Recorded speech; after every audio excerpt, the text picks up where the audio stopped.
Hai, mau kenalan? Boleh, ayo.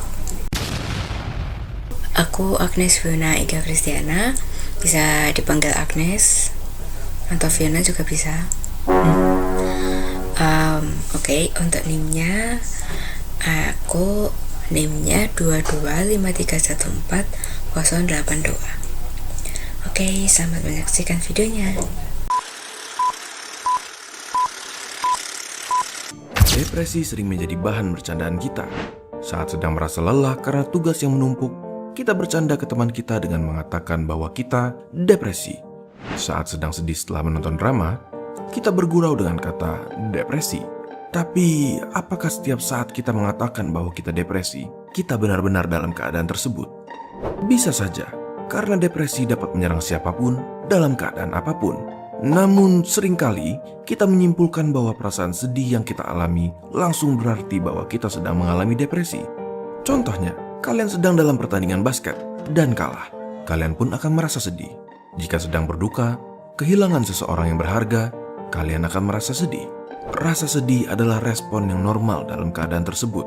Tidak semata-mata setiap kalian merasakannya berarti bahwa kalian sedang melalui depresi. Ya, dia ini bukan cuma fase atau perasaan sedih aja.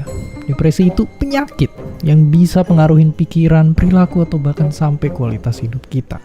Dan saking terpuruknya, sebagian orang yang depresi bisa kehilangan motivasi buat beraktivitas.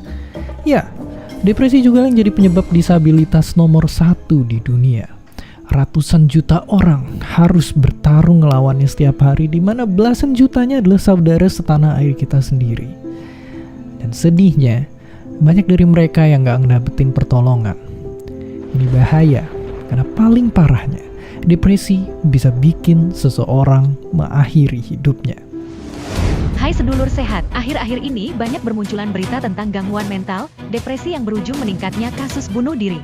Menurut pernyataan dari Menkes, ada 32 juta warga Indonesia yang mengalami gangguan mental, anxiety bipolar. Ini angka yang sangat besar dan tentunya menjadi perhatian serius bagi bangsa Indonesia. Informasi yang selanjutnya menurut data Survei Kesehatan Jiwa Remaja Nasional, ada 17,9 juta remaja Indonesia memiliki masalah mental. Dan yang paling miris adalah angka kasus bunuh diri yang meningkat disebabkan oleh depresi. WHO menyatakan bahwa bunuh diri sebagai penyakit dan menempatkannya nomor 4 penyakit dunia. Dalam kacamata medis pada kesehatan mental, bunuh diri erat kaitannya dengan gangguan jiwa, misalnya depresi. Informasi berikutnya yang sedang ramai diperbincangkan adalah kasus bunuh diri mahasiswa Petra Surabaya yang dilatar belakangi oleh faktor depresi. Itulah sekilas informasi yang membuka pandangan kita bahwa menjaga kewarasan, menjaga kesehatan mental adalah hal yang harus ditanamkan kuat-kuat dimulai dari diri kita dan keluarga. Kali ini saya akan menjelaskan mengenai rancangan skripsi saya yang berjudul Pengembangan Sistem Pendukung Keputusan, Diagnosis Awal Tingkat Depresi Mahasiswa dengan Metode AHP dan Machine Learning. Jadi untuk kondisi lingkungannya sendiri dibagi menjadi dua, yaitu lokal dan juga global.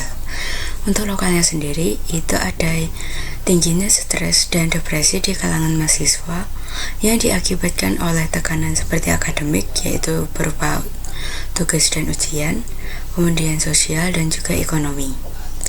Kemudian ada kurangnya sistem pendukung yang efektif untuk deteksi dini gangguan mental, salah satunya depresi. Kemudian mahasiswa yang baru mencari bantuan ketika sudah parah. Jadi maksudnya adalah ketika gangguan mental itu sudah mencapai di tingkat yang parah, maka mahasiswa itu baru akan mulai mencari. Jadi bukan ketika di awal gejalanya, tetapi ketika mereka baru mulai sudah ketika di fase yang parah, mereka akan mulai mencari bantuan gitu. Kemudian ada keterbatasan fasilitas konseling dan masih adanya stigma ketika meminta bantuan ke psikologis. Dan yang terakhir ada keterbatasan akses ke layanan psikologis profesional di beberapa daerah. Setelah itu, kondisi pada secara global itu ada pentingnya deteksi dini tingkat depresi untuk mencegah dampak negatif jangka panjang. Kemudian pengembangan sistem pendukung pengambilan keputusan yang membantu mahasiswa dan tenaga kesehatan dalam diagnosis awal. Selain itu juga integrasi metode AHP dan juga algoritma machine learning untuk meningkatkan akurasi dan efisiensi diagnosa, dan juga lonjakan kasus gangguan mental pada mahasiswa khususnya yang mengalami depresi dan juga kecemasan yang diperparah ketika dari waktu COVID-19. Selanjutnya, dataset yang saya gunakan kali ini diambil dari Google. Itu berisi 9.504 respon individu yang terkait dengan mood, kecemasan, kualitas tidur, perubahan nafsu makan, mekanisme coping, dan dari 5 data tadi diringkaskan menjadi suatu kondisi apakah orang itu dia mengalami gangguan mental secara berat atau tidak. Kemudian sangat relevan untuk membangun model klasifikasi kondisi psikologis dengan fitur utamanya yaitu numerik dan kategorikal seperti depresi, stres, dan juga gangguan tidur. Selain itu ada data anonim dan cocok untuk penelitian akademik dan pengembangan sistem pendukung keputusan. Dan yang terakhir itu dapat digunakan untuk klasifikasi dan eksplorasi data dengan basic dari matkul data mining atau penambangan data, dan juga basis dari sistem pengambilan pendukung keputusan. Yang terakhir adalah tentang penggunaan dataset dalam penelitian lain.